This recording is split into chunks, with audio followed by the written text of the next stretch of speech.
State your name and occupation. My name is Kelly Brainerd.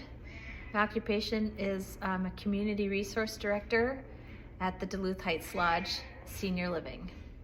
What do you enjoy most about your job?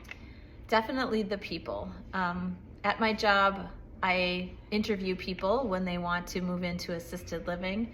I help them tell their stories and let me know kind of the history of their life and what led them to wanting to be in senior living. And I really get a lot of interesting stories.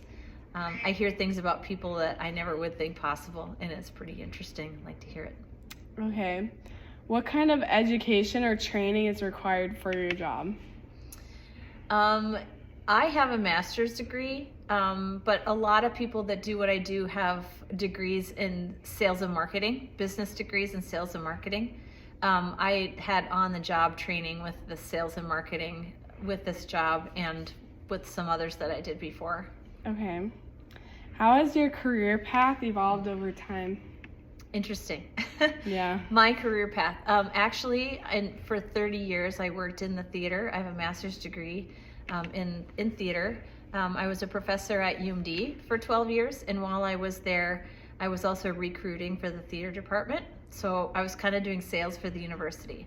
I knew that my dance career was coming to an end with injuries and things that I had sustained over all the time, and so I tried to transition myself by getting a job in medical device.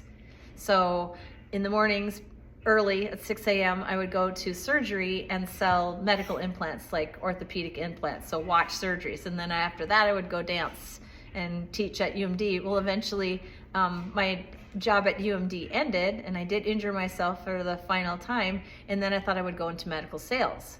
So basically from there, I went from selling medical devices and recruiting for the university and teaching to hospice.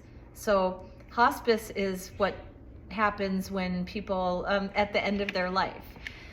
So I started working in hospice, and hospice is a service that comes to people's houses or to them in the hospital when they are at the end of their lives. It could be months before their life ends, or it could be weeks, or it could be days. So I would go in and interview patients and families and see what their needs were and where they were at with their end of life decisions. And I would help people come on hospice service. So I ended up going in a lot of different places. I went into assisted livings, nursing homes, independent livings, people's houses, and I met a lot of people. So while I was doing that, I went into a lot of senior housing, and I realized that it was a lot different than I thought it was. I mean, like, I walk into senior housing, and on Thursday afternoons they're having happy hour. And I really liked that environment, so when the job came open for me to be actually doing admissions in a senior living facility and basically sales and marketing, I kind of transition. So I'm like a real estate agent for older people. How much flexibility do you have in your job? I have a lot of flexibility in my job. I do have to work 8, 9, 10-hour days between the time of 8 a.m. and 5, but a lot of times I'm able to kind of just get away and do something for my kids, like bring them to appointments or meet them for appointments. A lot of times they'll let me leave early because, of doing things, but then I have to make up for my hours later. Every 6 weeks I work on the weekend too. Okay.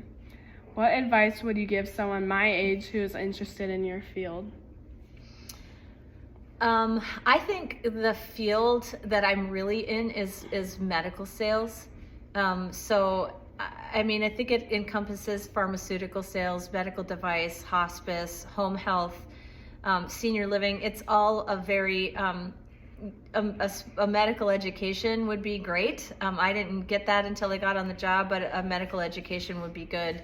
And double majoring. So sales and marketing, definitely, but if you're gonna go into any kind of medical sales, you need somewhat of a medical background. Otherwise you're gonna have to learn it like I did right on the job. Okay.